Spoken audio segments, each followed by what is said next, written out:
We in the media are consumed this week with the story of how presidents, particularly this president, deal with the families of fallen soldiers. And I just am finding the whole thing so depressing. Maybe you are too. I mean, at a time when the spotlight ought to be on the brave young men and women who risk their lives and sometimes give up their lives defending their country or on the mission that their country sent them on.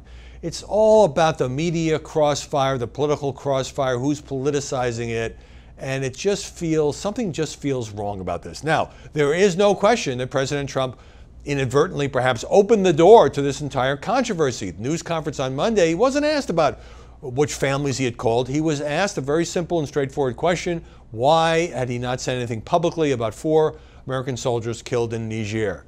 And it was the president who chose to say, well, it doesn't seem like Barack Obama or his predecessors made many, if any, phone calls to the families, and I'd like to make these calls as well as write letters. And then he backed off a little bit when he was pressed on that. He said that he had been told this. But nevertheless, this started your classic media frenzy. And it got so much more intense when the president did make one of these phone calls. As you know, if you own a television set, he had called the mother of LaDavid Johnson, a sergeant who was killed, and a Democratic congresswoman happened to be hearing it, and she said that this was a terrible call, and the president said, well, he knew what he signed up for, and the mom told the Washington Post that she felt disrespected, and this just set off the most intense, crazed criticism. And I have to say, and the White House pushed back, saying the phone call was perfectly fine. John Kelly, by the way, the chief of staff, also got dragged into this. He's always been very private about the death of his son 7 years ago in Afghanistan, and this question of what President Obama didn't call him, but he did invite him to a breakfast for Gold Star families. And Sarah Huckabee Sanders criticizing both the Democratic congresswoman and the media for, in her view, trying to turn this, trying to twist this into something political, into something that it's not. Now, I have to say, so let's say, for the sake of argument, the president didn't perfectly handle that call, that there were awkward moments, that when he said, if he said, this is what your son signed up for, what he was trying to say was, anybody who goes into the armed services knows that he or she is taking a risk, and we appreciate that service, particularly when it involves the ultimate sacrifice. I mean, it's a very difficult phone call for presidents to make. Doesn't he deserve some credit for at least making it? And then, of course, you have journalists calling like every Gold Star family they can find.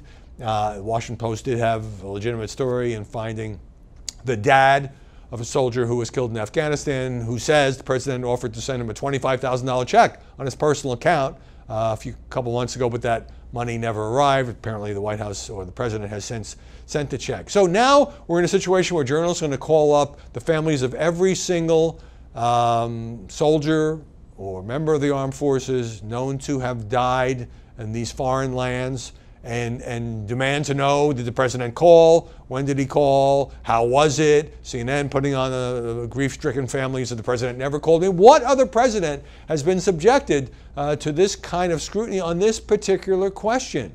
And so I just think that nobody looks good here. I mean, the president has had his missteps.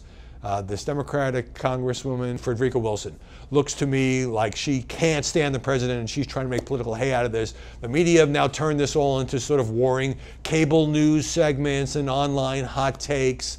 And it's just kind of sad. What was missing was much media coverage at all, with a few exceptions, of the 4 deaths in Niger. That wasn't much of a story. Now that it's a Trump story, it's a very big story, it's a very hot story, it's a very passionate story, it's a very disputed story. But I have to say, it's a very sad story.